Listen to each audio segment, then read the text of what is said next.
हमारी धरती के कुछ कोने ऐसे भी हैं जहां जाकर लगता है जैसे हम इस दुनिया के नहीं बल्कि किसी और रियल्म, किसी और डायमेंशन में आ गए हों। कहीं पानी लाल खून की तरह बह रहा है, कहीं जमीन खुद टूटकर नरक का दरवाजा खोल रही है, कहीं पेड़ अजीब एंगल्स में उगते हैं और कहीं समुद्र के नीचे पूरा शहर छुपा है। बिल्कुल सही सुना आपने, एक पूरा शहर जिसे समय निकल गया पर उसके राज अभी भी जिंदा है। तो चलिए चलते हैं एक ऐसे सफर पर जहां हम देखेंगे दुनिया के 7 सबसे रहस्यमय जगहें। दोस्तों, अगर आपने अभी तक हमारे इस चैनल को सब्सक्राइब नहीं किया है तो जरूर सब्सक्राइब कर लें, क्योंकि आपके एक सब्सक्राइब से हमें बहुत मोटिवेशन मिलता है और हम आपके लिए ऐसी और वीडियोस बनाते रहेंगे। तो चलिए वीडियो शुरू करते हैं। Number 1, the under water city of Shicheng, China. एक पूरा शहर जिसमें सड़कें, मंदिर, घंटे वाले टावर्स और मकान हैं, सब कुछ जैसा का तैसा। बस फर्क इतना है कि ये शहर पानी के 130 फीट नीचे सो रहा है।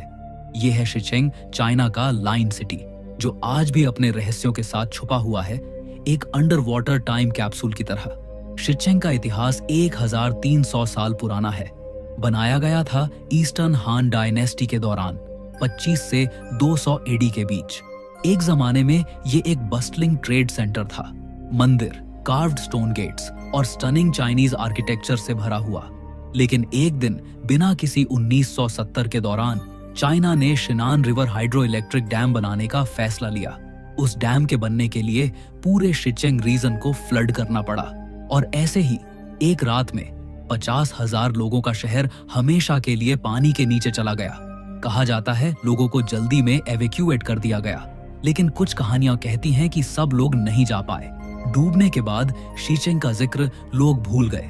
फिर आज से कुछ साल पहले एक डाइविंग एक्सपीडिशन ने वापस ढूंढ निकाला और जो उन्होंने देखा उसने साइंटिस्ट्स और हिस्टोरियंस दोनों को हैरान कर दिया। पानी के नीचे उन्होंने देखा 5 सिटी गेट्स, 265 आर्चवेज और ऐसे कार्विंग जिनके पैटर्न आज के मशीन से बनाना भी मुश्किल है। वॉल्स अब भी खड़ी हैं, ड्रैगन्स और लायंस के स्कल्पचर्स अब भी उसी जगह हैं, बस उनके आसपास एक अजीब साइलेंस है।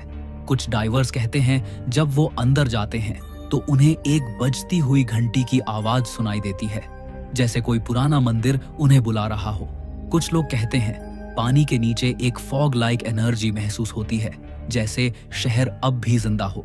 साइंटिस्ट्स के लिए सबसे बड़ा मिस्ट्री ये है 100 फीट से ज्यादा पानी के नीचे होने के बाद भी शिचिंग के बिल्डिंग्स, स्टेयरकेसेस और स्टैच्यूज बिल्कुल प्रिजर्व्ड हैं। ना करोजन, ना क्रैक्स, जैसे वक्त ने इस शहर को टच करने से मना कर दिया हो। अब शिचिंग को लोग the Atlantis of the east कहते हैं, एक ऐसा शहर जहां वक्त रुक गया और जिंदगी पानी के अंदर बस एक खामोशी बनकर रह गई। Number 2, the blood falls, Antarctica. बर्फ से ढका हुआ वो महाशहर जहां हर तरफ बस सफेदी ही सफेदी है, जहां हवा इतनी तेज चलती है कि इंसान का चेहरा पत्थर बन जाए। लेकिन इस वाइट कॉन्टिनेंट के बीच एक जगह है जहां बर्फ से लाल खून बह रहा है। ये है द ब्लड फॉल्स, अंटार्कटिका के टैलर ग्लेशियर के पास। एक ऐसी झील जहां से लाल रंग का पानी बर्फ के बीच से निकलता है, जैसे किसी ने जमीन को छील दिया हो और उसमें से लहू उबल रहा हो। इसका डिस्कवरी 1911 में एक जियोलॉजिस्ट ने किया था, थॉमस ग्रिफिथ टेलर। जब उसने पहली बार देखा तो उसे लगा शायद ग्लेशियर के नीचे रेड एल्गी उग गई हो, लेकिन जब टेस्ट किया गया तो सच सामने आया। ये कोई एल्गी नहीं थी, बल्कि आयरन रिच वाटर था, जो बर्फ के अंदर एक एंशिएंट लेक से आ रहा था। साइंटिस्ट्स कहते हैं ग्लेशियर के नीचे एक सबग्लेशियल लेक है, जिसमें पानी और सॉल्ट इतना पुराना है कि लाखों साल से सनलाइट उस तक नहीं पहुंची। वहां ऑक्सीजन नहीं है और टेम्परेचर -10 डिग्री सेल्सियस से भी कम। और सबसे हैरानी की बात, उस लेक के अंदर माइक्रो ऑर्गेनिजम्स जिंदा हैं। एक पूरी दुनिया, एक हिडन इकोसिस्टम जो इंसान के साइंस के बिना जी रही है। जब ये आयरन रिच पानी ग्लेशियर के बाहर आता है तो ऑक्सीजन से मिलते ही रस्ट जैसे रिएक्ट करता है और लाल रंग ले लेता है, जैसे खून बहा हो। इस रिएक्शन से ही बना नाम द ब्लड फॉल्स। लेकिन ये सिर्फ साइंस का खेल नहीं लगता। अंटार्कटिका के कुछ रिसर्चर्स कहते हैं उस लेक के अंदर एक एलियन लाइक लाइफ फॉर्म हो सकती है, जो अर्थ के किसी और जगह नहीं मिलती। नासा के साइंटिस्ट्स ने तो ये तक कहा है, अगर हम समझ गए कि ब्लड फॉल्स के नीचे लाइफ कैसे जिंदा है, तो हम समझ सकते हैं कि मार्स पर जिंदगी कैसे पॉसिबल हो सकती है। और सबसे अजीब बात, हर साल ब्लड फॉल्स का लाल पानी थोड़ा बदल जाता है।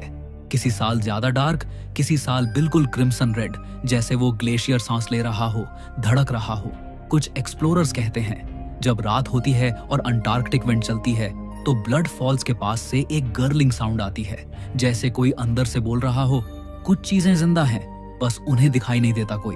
Number 3, the Devil's Kettle waterfall.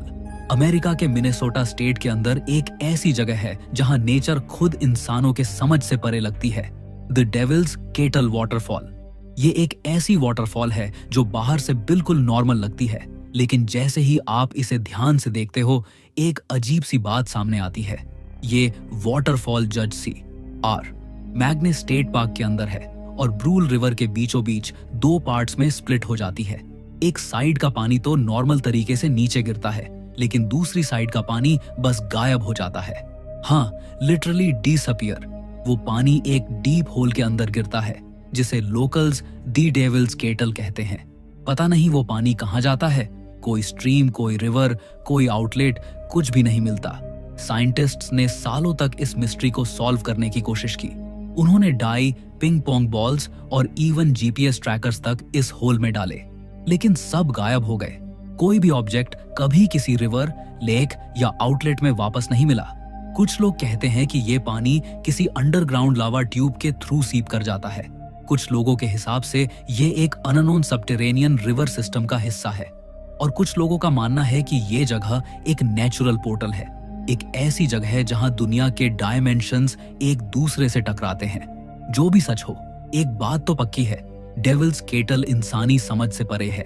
एक वाटरफॉल जहां का आधा पानी बस हवा में घुल जाता है बिना किसी निशान के।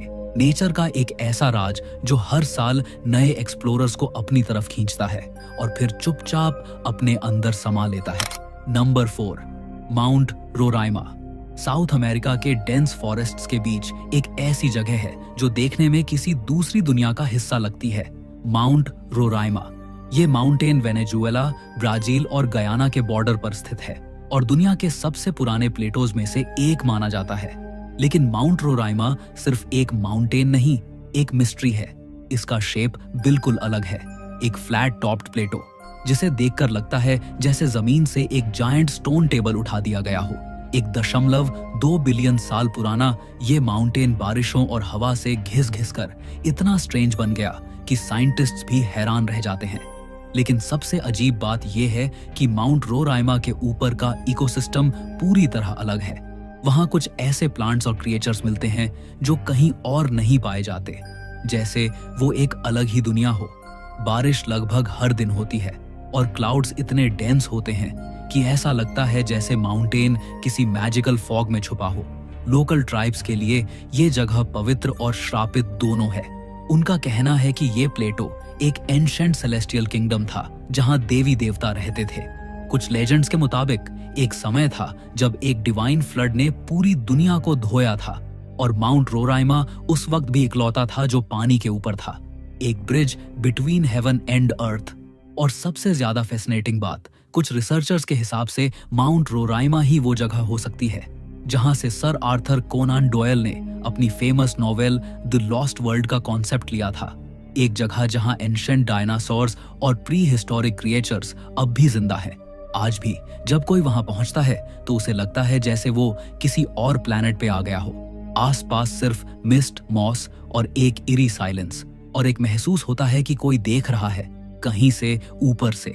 माउंट रोराइमा एक जगह है जहां साइंस और माइथोलॉजी दोनों मिलके भी जवाब नहीं दे पाते।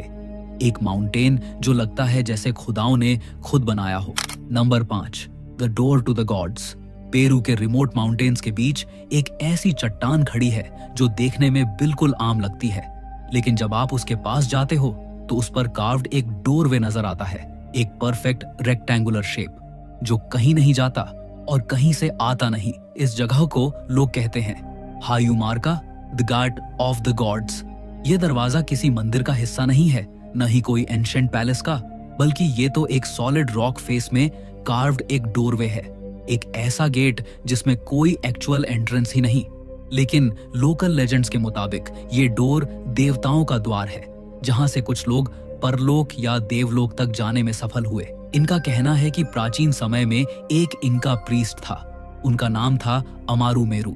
जब स्पेनिश कॉन्करर्स पेरू में घुस आए तो अमारू मेरू अपने साथ एक गोल्डन डिस्क लेकर यहाँ आए, जो उन्हें सन गॉड के मंदिर से मिला था। उन्होंने इस दरवाजे के सामने वो गोल्डन डिस्क रखा और जब उसने दरवाजे के सेंटर में लगाया तो एक ब्लाइंडिंग लाइट छोड़ी और प्रीस्ट उस डोर के अंदर गायब हो गया। उसके बाद से वो कभी वापस नहीं आया।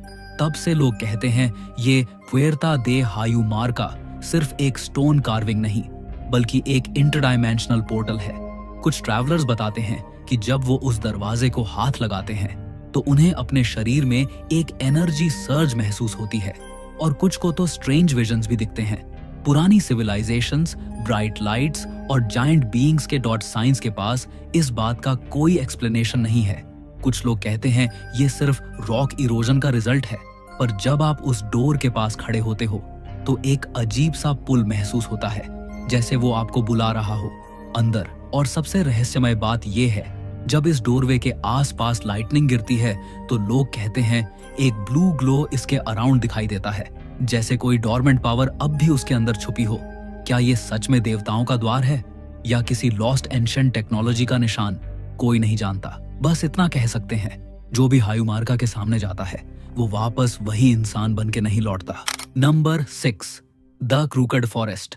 पोलैंड के वेस्ट पोमेरानिया रीजन में एक छोटा सा फॉरेस्ट है जिसे लोग कहते हैं द क्रूकड फॉरेस्ट, और ये दुनिया के सबसे अजीब और रहस्यमय जंगलों में से एक है।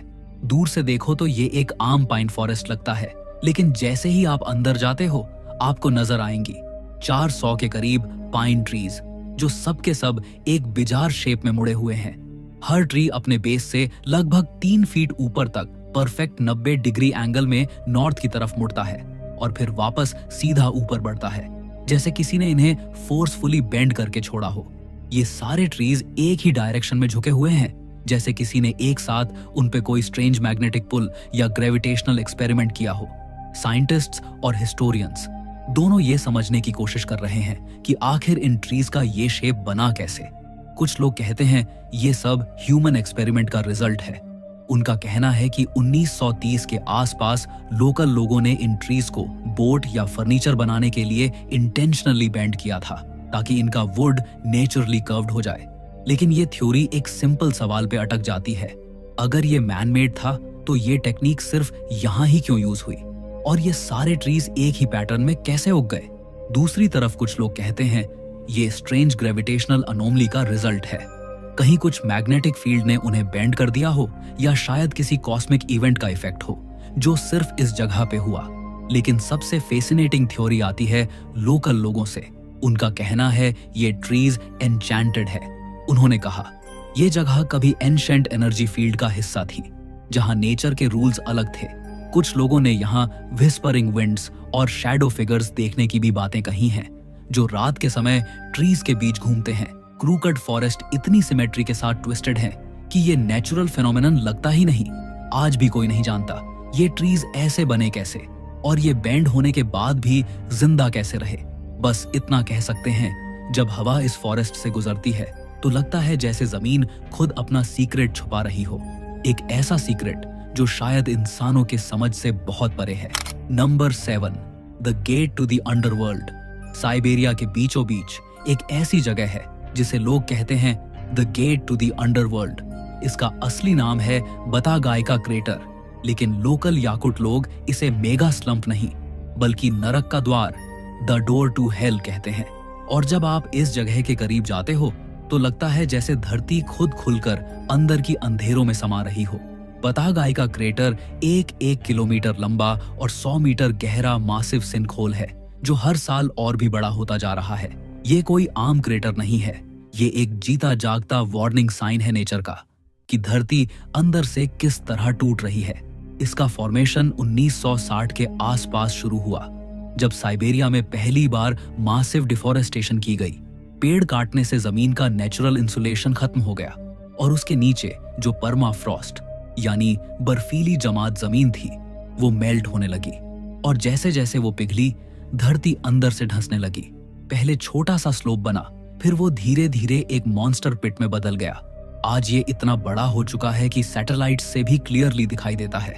लेकिन सबसे अजीब बात यह है, ये क्रेटर सिर्फ जमीन तोड़ नहीं रहा बल्कि पास्ट को जिंदा कर रहा है। जब साइंटिस्ट्स ने बतागाइका के अंदर रिसर्च की तो उन्हें मिले pre historic animal remains, woolly mammoths के बोन्स और ऐसे एंशंट प्लांट्स जो लाखों साल पुराने थे।